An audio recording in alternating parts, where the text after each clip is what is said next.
Hello, everyone. I am Wenxuan, and I'm currently a first-year PhD student at Imperial College London. It's really a pleasure to have this opportunity to share my master dissertation project with you all. The project I'm going to share is about the optimization of airspace sectorization, and of course, using open data from Open Sky Network and also reinforcement learning techniques.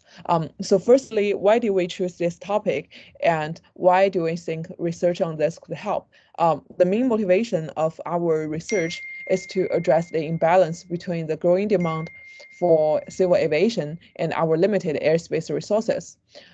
Shown on the screen now is a forecast of the number of flights in Europe in the next 7 years from Eurocontrol. It predicts that after the breakdown during the COVID in the past 3 years, the air traffic will grow back to the pre-COVID level in 2024, and a growing trend is expected to continue. So what we hope to do is to find a method that can improve the airspace capacity to accommodate all these flights. But how to do that? We all understand the physical airspace we have is limited, but we do have a lot of room to improve the efficiency of air traffic management. In other words, we need to enable air traffic controllers to manage more flights, and that requires each flight to generate less workload for controllers. However, we cannot just change the flight as we want.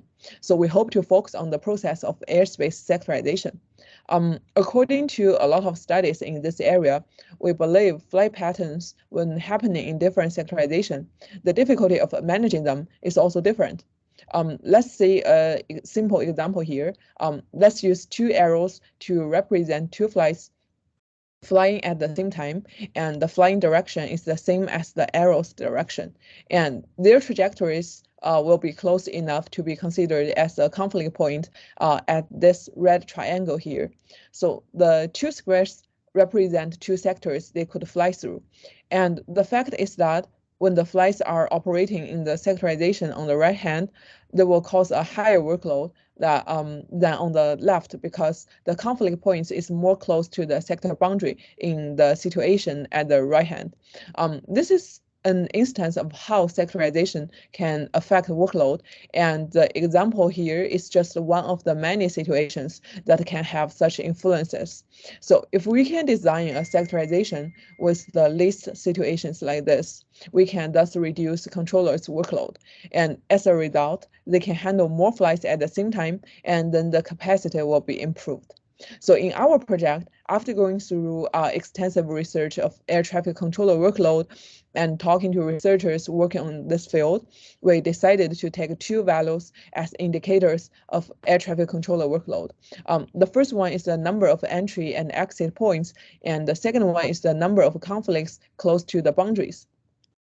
Minimizing these two values is our optimization purpose, because we believe they are two most important factors in workload. So having said that, how to resectorize the airspace will be our research question. And there are actually a few research on this question, and some of them have provided smart solutions. Normally, two approaches are most often used. There are cell-based approach and a graph-based approach. So a cell-based means that the airspace is divided into tiny cells at first, and then the research question can be equalized to how to optimize the merge of these cells into different sectors. We didn't take this approach because how to generate these cells will be another question, and we don't want the randomly generated cells to affect our final sectors. So we decided to take the graph-based approach, which is to directly work on the partitioning of airspace. And in existing studies, no matter cell-based or graph-based, the most of them use non-public dataset. This makes those studies hard to reproduce, and as to the algorithms they chose, they are mainly about some heuristic algorithms like genetic algorithm or evolutionary algorithms. Well, they can also work well, but since they are still random algorithms in some ways and not learning-based, it could take more repetitive and a longer process to produce a solution. And as to why we chose reinforcement learning among all the machine learning techniques, well, it's because compared to other two types of machine learning techniques, which are supervised learning and unsupervised learning, reinforcement learning does not require a huge sectorization dataset for training, and such a dataset is not always easy to obtain. As the figure here shows, there's an agent giving actions towards a customized environment and keep getting rewards for that, or maybe penalty, as a feedback to know how good the action is. It learns through its actions instead of lots of sectorization data. And more importantly, in the long term, although the training progress in reinforcement learning can also be time consuming, it's still just a one-time process. And once the training is finished, the model can provide immediate solution. This can be very beneficial to solve the problem of dynamic airspace sectorization. And as to the advantages of proximal policy optimization, which is a branch of reinforcement learning, there are two main points. The first is that proximal policy optimization can make stable updates by clipping objective function, which is shown here. This part of function controls the extent of policy updates. This is useful because we won't expect a very aggressive modification because safety is still of the highest priority in aviation. The second advantage is that proximal policy optimization is able to handle continuous and high-dimensional action space and state space, which are the characteristics of this project because our action is to move the location of a lot of sector centroids. So the action space and state space are definitely continuous and high-dimensional. Our methodology also integrates the use of Voronoi with proximal policy optimization. We make the reinforcement learning agent to keep moving sector centers, and every time after this change, we use Voronoi to generate sector boundaries with these given centroids. These two steps together will give new and completed sectorization until the end of a training. The selection of flight data is also important. Thanks to the OpenSky API, we can combine the data retrieval with our algorithm.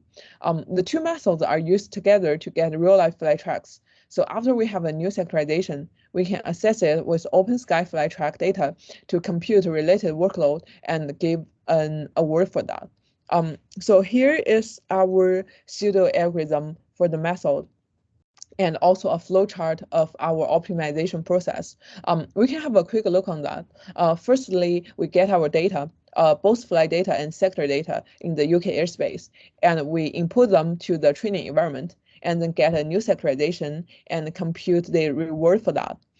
When we update the newest sector data and repeating this process.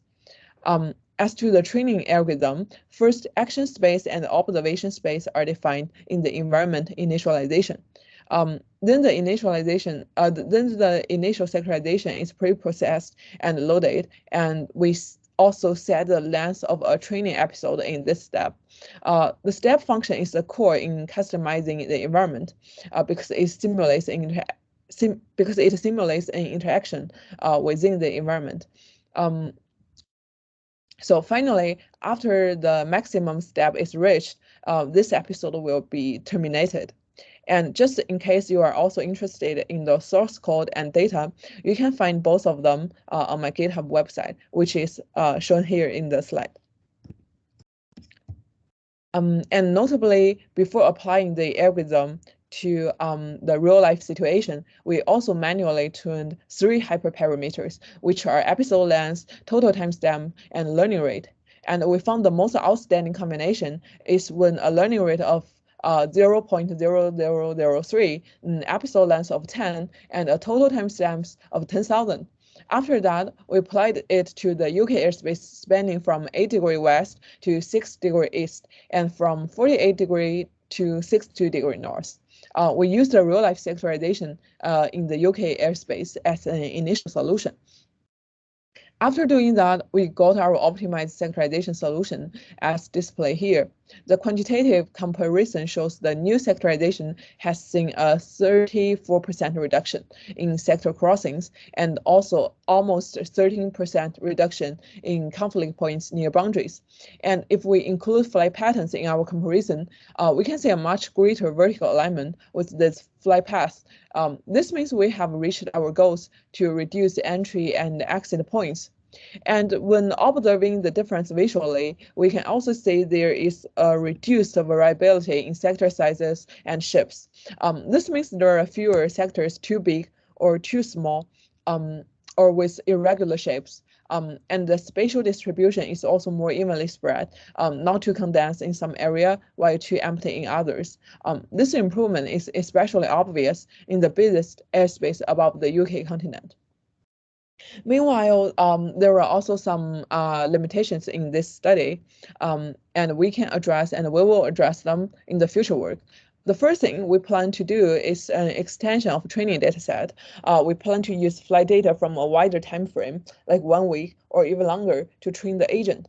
And instead of only considering sectorization in the cruising level, we will also look into the possibility of dividing the airspace into vertical directions as well.